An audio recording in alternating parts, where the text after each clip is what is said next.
Selamat datang di Jendela Tinta, tempat di mana kisah-kisah nyata dari masa silam membuka jendela hati dan menuntun jiwa untuk merenung.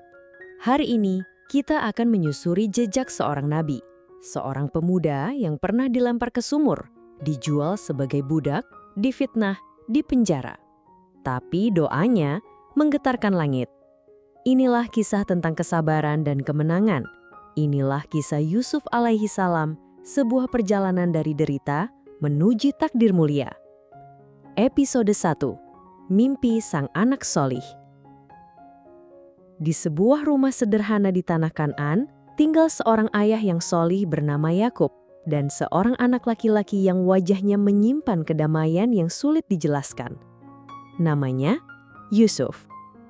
Sejak kecil, Yusuf memiliki hati yang bersih, mata yang teduh, dan tutur kata yang menenangkan. Ia bukan hanya anak kesayangan ayahnya, tapi juga anak yang selalu dekat dengan Allah. Suatu malam, Yusuf bermimpi. Bukan mimpi biasa, mimpi yang membuat dadanya bergumuruh saat terbangun. "Wahai ayahku," katanya dengan mata berbinar. "Sesungguhnya aku telah melihat 11 bintang, matahari dan bulan, semuanya bersujud kepadaku." Nabi Yakub terdiam. Sebagai seorang nabi, ia tahu mimpi ini bukan sembarang bunga tidur.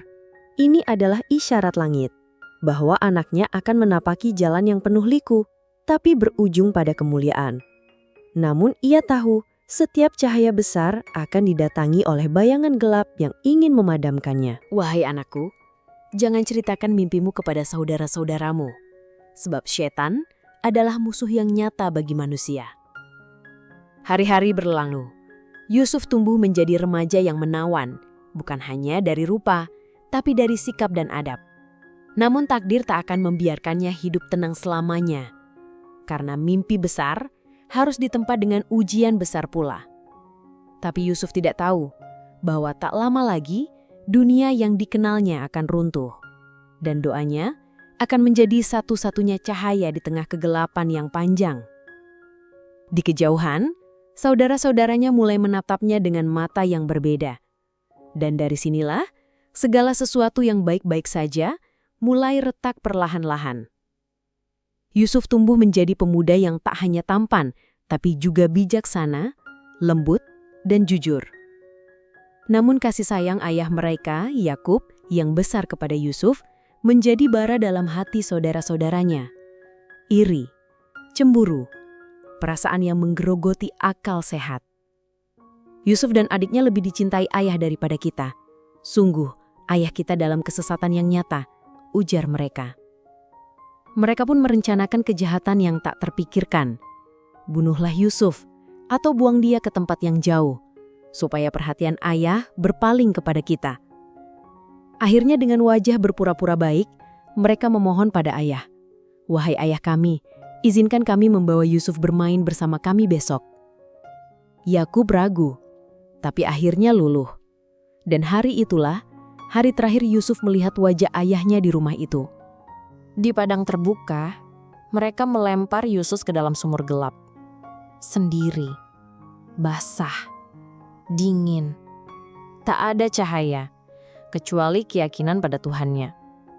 Malam itu, mereka pulang membawa baju Yusuf yang telah dilumuri darah palsu. "Yusuf telah dimakan serigala," kata mereka. Sementara itu, di dasar sumur, Yusuf berdoa dalam diam. Air matanya tak berhenti mengalir, tapi hatinya tetap menyebut, "Ya Allah." Kafilah dagang melintasi padang. Mereka mendengar suara dari dasar sumur. Mereka mengangkat Yusuf, wajahnya bersinar, tapi mereka tak melihat cahaya itu. Yang mereka lihat hanyalah peluang, budak murah, barang dagangan. Yusuf dijual di pasar Mesir dengan harga yang sangat rendah. Padahal di mata langit, ia adalah hamba pilihan, nabi masa depan, pemimpin bijak yang akan menyelamatkan negeri. Ia dibeli oleh seorang pembesar Mesir, Al-Aziz. Tinggallah ia di rumah mewah, jauh dari keluarga, tapi dekat dengan takdirnya. Allah berfirman, "Kami menetapkan Yusuf di negeri itu agar kami ajarkan takwil mimpi kepadanya." Di balik kehinaan, Allah sedang mempersiapkan kemuliaan. Yusuf tumbuh dewasa, wajahnya memukau, akhlaknya agung, iman memenuhi dadanya. Istri Al-Aziz pun tergoda. Ia mengunci pintu, menggoda Yusuf, menawarinya sesuatu yang haram. Tapi Yusuf memilih jalan yang suci. Aku berlindung kepada Allah. Ia lari, tapi difitnah, dituduh, dihukum. Yusuf tahu kebenaran tidak selalu dihargai dunia, tapi ia lebih memilih penjara daripada mengkhianati Allah. Penjara lebih aku sukai daripada apa yang mereka ajak kepadaku. Di penjara, Yusuf tidak patah. Ia justru bersinar. Ia memberi nasihat, menenangkan sesama tahanan, dan kembali menakwilkan mimpi. 2 orang narapidana datang kepadanya. Mimpi mereka ditakwilkan dengan benar. Salah satu akan kembali melayani raja. Yusuf berkata, "Sebutkan aku pada tuanmu." Tapi manusia lupa. Dan Yusuf pun tetap di penjara bertahun-tahun. Namun Allah tak pernah lupa. Suatu malam, Raja Mesir bermimpi. 7 sapi gemuk dimakan 7 sapi kurus. Tak ada yang bisa menakwilkan. Sang pelayan pun teringat Yusuf. Ia menyampaikan pesan Yusuf kepada raja. Akhirnya Yusuf dipanggil. Ia tak hanya menakwilkan mimpi, tapi juga memberi solusi. Akan ada 7 tahun kelimpahan, lalu 7 tahun kelaparan. Simpanlah panen agar cukup untuk masa sulit. Raja kagum, tapi Yusuf menolak keluar sebelum kebenaran ditegakkan. Wanita-wanita itu bersaksi, Yusuf adalah orang yang suci, dan Yusuf pun bebas dengan kehormatan. Yusuf diangkat sebagai pejabat tinggi, mengatur perbendaharaan negeri. Dengan bijak, ia kelola masa kelimpahan, menyimpan gandum, mendisiplinkan rakyat. Lalu, tibalah masa paceklik. Orang-orang datang dari berbagai negeri, termasuk saudara-saudaranya. Mereka tak mengenal Yusuf, tapi Yusuf mengenali mereka. Hatinya bergetar. Ia ingat sumur itu, tapi ia memilih menahan amarah dan menguji mereka. Bawalah saudaramu yang satu lagi. Jika tidak, kalian tak akan mendapat jatah. Saudara-saudara Yusuf kembali dengan Bunyamin, adik kandungnya. Yusuf memperlakukannya dengan lembut. Lalu menyusun rencana agar Bunyamin tinggal bersamanya. Saudara-saudaranya kebingungan. Mereka minta belas kasih. Dan saat itulah Yusuf tak bisa lagi menahan air matanya. Aku adalah Yusuf, dan ini saudaraku. Mereka terpana, tak percaya. Allah telah memberi kami karunia.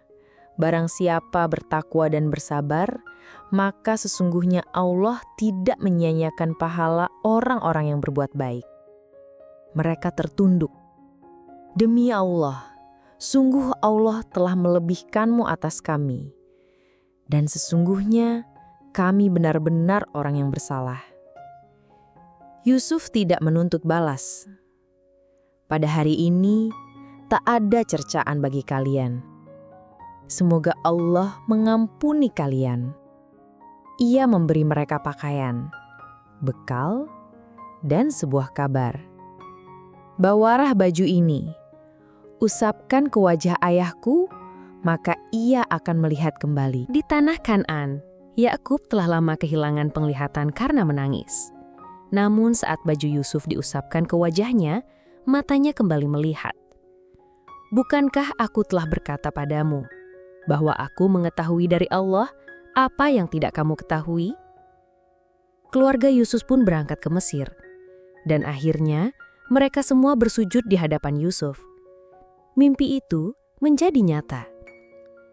Di istana Mesir, Yusuf berdiri di puncak takdir. Ia menatap orang-orang yang dahulu membuangnya. Ia tak menyimpan dendam. Ia menyimpan cinta. Ia memeluk ayahnya, ibunya, saudara-saudaranya. Dan Yusuf berkata, "Wahai Robku, sesungguhnya engkau telah mengaruniakan kepadaku sebagian kerajaan dan mengajarkan kepadaku takwil mimpi. Wafatkanlah aku dalam keadaan muslim dan gabungkanlah aku dengan orang-orang solih." Inilah kisah Yusuf, kisah tentang derita yang menjadi takdir mulia, kisah tentang iman, kesabaran, dan cinta yang tak lekang oleh waktu. Dan inilah pelajaran besar bagi jiwa-jiwa yang sedang diuji, bahwa pencara hari ini bisa jadi adalah jalan menuju singgasana esok hari. Sahabat jendela tinta, dari sumur yang gelap, Yusuf bangkit hingga ke singgasana. Dari pengkhianatan dan penjara, Allah menulis takdir mulia. Kisah ini bukan sekadar untuk dikenang, tapi untuk direnungkan, bahwa dalam setiap ujian tersimpan undangan menuju cahayanya. Jika kisah ini menyentuh hatimu, jangan lupa untuk like, subscribe, dan nyalakan lonceng notifikasi agar tak ketinggalan kisah inspiratif lainnya yang membuka jendela hati dari jendela tinta. Sampai jumpa di kisah selanjutnya. Wassalamualaikum warahmatullahi wabarakatuh.